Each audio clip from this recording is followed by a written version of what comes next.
Kita bahas lebih lanjut tentang saksi meringankan yang dihadirkan kedua terdakwa dalam persidangan bersama ahli hukum pidana Universitas Brawijaya, Aan Widiarto dan kuasa hukum keluarga Yosua Yonatan Baskoro. Selamat petang Bapak-Bapak. Selamat petang Mbak Audrey. Saya ke Pak Aan dulu. Pak Aan, ada dua ahli pidana yang dihadirkan Sambo menyebut unsur pembunuhan berencana bisa dilihat dari keterangan dan waktu perencanaan. Kalau dilihat dari semua bukti yang dihadirkan, waktu perencanaan pembunuhan Yosua itu memenuhikah dalam pembunuhan berencana? Ya, sebelum masuk ke situ saya kira perlu menjernihkan dulu ya dua pendapat ahli tadi ya. Karena begini, di dalam 340 itu tidak diuraikan yang dimaksud rencana itu apa. Yang ada adalah dengan rencana terlebih dahulu, begitu saja. Tapi rencana itu apa? Sehingga dalam perkembangannya sangat dinamis ya, yang disebut dengan rencana ini. Dalam berbagai putusan hakim, ya, rencana itu mengalami beberapa perkembangan. Ada yang dalam putusan kegiatan persiapan itu sudah masuk rencana. Kemudian pemutusan kehendak dengan tenang, ini juga termasuk.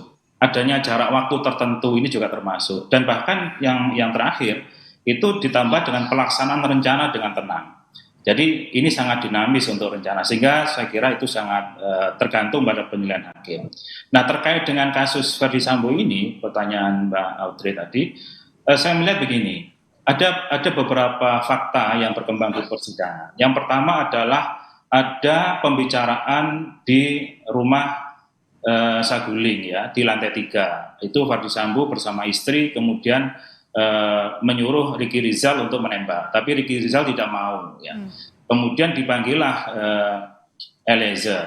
Nah, Eliezer dalam hal itu tekanan batin dia, sampai dia kemudian berdoa di kamar mandi supaya berubah keputusan Ferdy Sambo itu.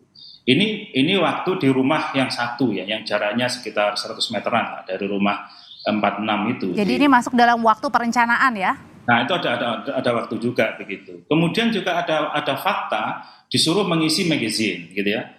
Nah, ini kan berarti kalau ngisi magazine itu kan itu untuk menembak ya, bukan untuk kegiatan yang lain ya, untuk latihan nembak kan tidak gitu.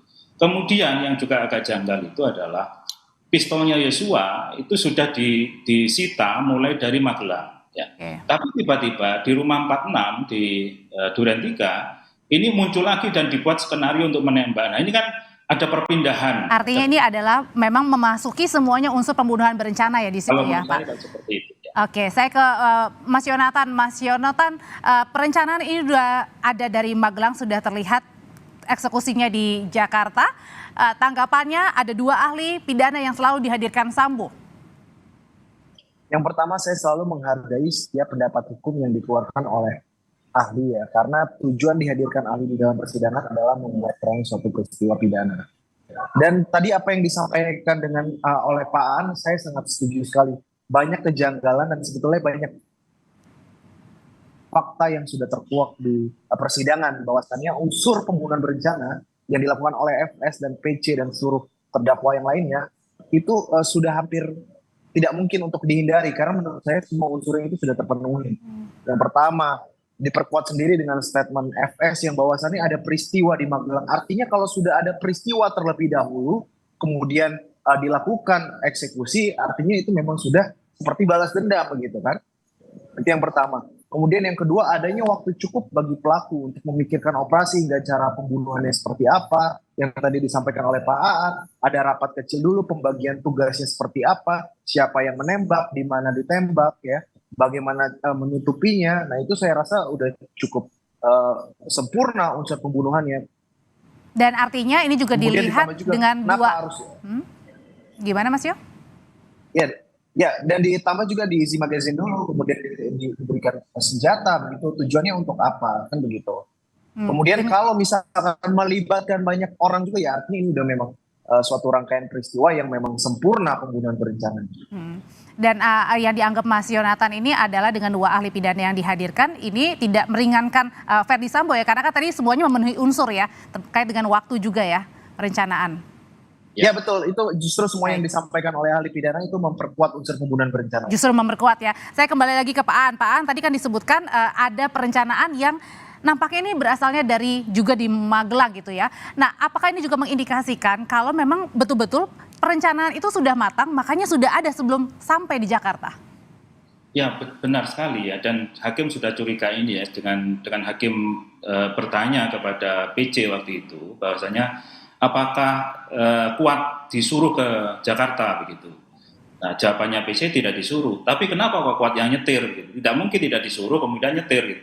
Berarti kan ada orang Magelang, ya bukan orang Magelang, maksudnya orang dari Magelang. Kuat kan posisinya di Magelang kan. Nah, Ricky Rizal juga posisi di Magelang tugasnya menjaga anaknya. Nah, ini dibawa ke Jakarta. Nah, ini ada apa? Ini pertanyaan besar. Oke. Orang-orang yang dari sana dibawa ke Jakarta. Itu, Ini kan, itu yang diartikan adalah perencanaan untuk termasuk orang-orangnya ya? ya orang-orangnya juga dibawa juga.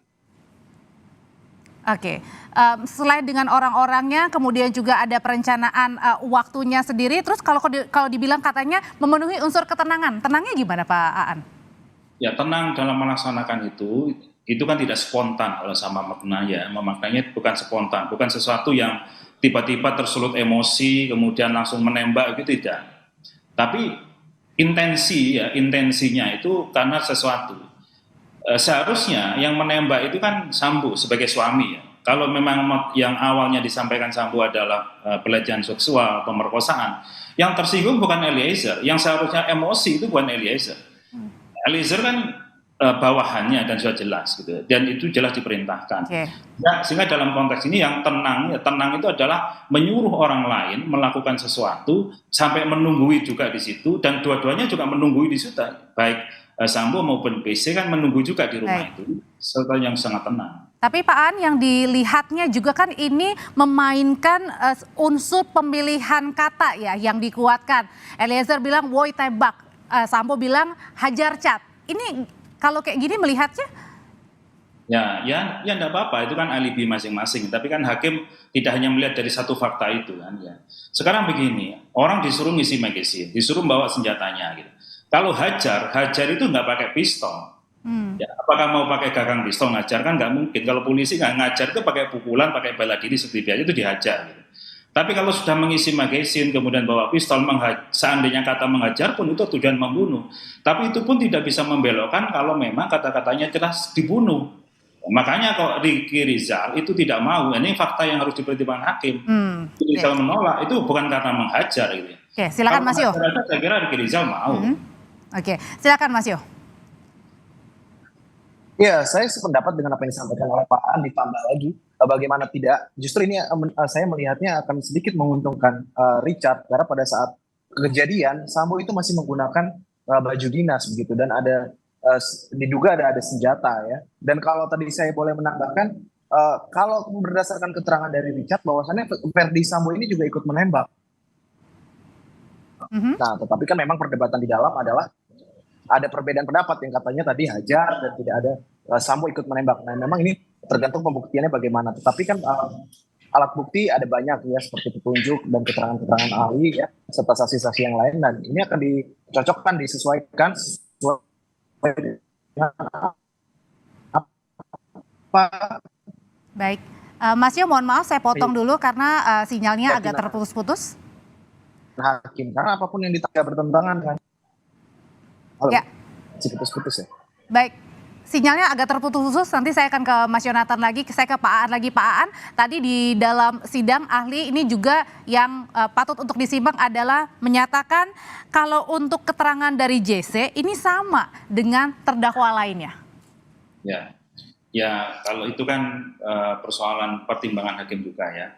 Jadi memang untuk kualitas dari pemberian keterangan itu kan tidak tergantung pada JC atau bukan, karena JC pun juga dalam posisi kan sebagai terdakwa juga, hanya syaratnya kan bukan sebagai pelaku utama gitu. Nah, maka dari itu pertimbangan hakim ini menjadi menentukan, dan saya melihat hakim dari awal ya, ketika waktu itu saya lupa memeriksa siapa, hakim menyatakan bahwasanya kasus ini terbuka karena Eliezer, ya, karena Baradae. Kalau Baradae tidak menyampaikan, membuka masalah ini tentunya akan sangat sulit. Apalagi ini para polisi kan yang ada yang tersangkut di dalamnya gitu. Barang bukti juga yang banyak yang alat bukti juga banyak yang hilang, yang rusak dan sebagainya. Jadi kuncinya adalah dari Eliezer, sehingga saya melihat hakim itu sudah punya preferensi bahwasanya kualitas dari apa yang disampaikan oleh Eliezer itu nilainya lebih daripada yang lain. Apalagi yang lain ini juga sudah terkenal skenarionya gitu. Membuat Jadi skenario. artinya tidak setuju ya terkait dengan kualitas dari JC ini sama dengan terdakwa lainnya karena ini kan membuka kotak Pandoranya ya. Baik, saya kembali lagi ke Mas Yonatan. Mas Yonatan, apalagi sih menurut Anda kira-kira yang masih akan dihadirkan, kan berarti masih ada punya 2 atau sekitar 3 ahli lagi yang bisa meringankan Sambo. Strategi apa yang Anda lihat ini? Ya, kalau saya masih melihatnya tetap akan mengaburkan unsur pembunuhan berencana, Mbak, agar FS ini bisa terhindar dari pembunuhan berencana dan menjadi pembunuhan biasa yang diangkat adalah spontanitas. Tetapi kalau kita melihat secara menyeluruh fakta di persidangan, justru saksi-saksi ahli ini menguatkan kalau memang ada perkosaan, mana bukti visumnya, dan apa mungkin jika ada pemerkosaan sempat-sempatnya bermain bulu tangkis terlebih dahulu. Harusnya sesuai dengan apa yang dikatakan oleh Pak Aan tadi.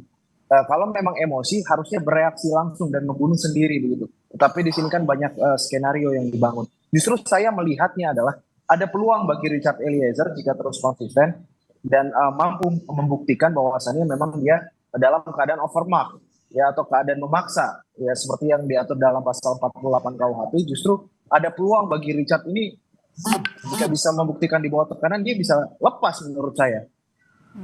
Ada waktu untuk merencanakan dan keterangan ini yang memenuhi unsur pembunuhan berencana. Terima kasih Pak Aan, ahli hukum pidana dari Universitas Brawijaya, dan Mas Yonatan Baskoro, kuasa hukum keluarga Yosua, sudah berbagi informasi di Kompas Petang. Sehat selalu.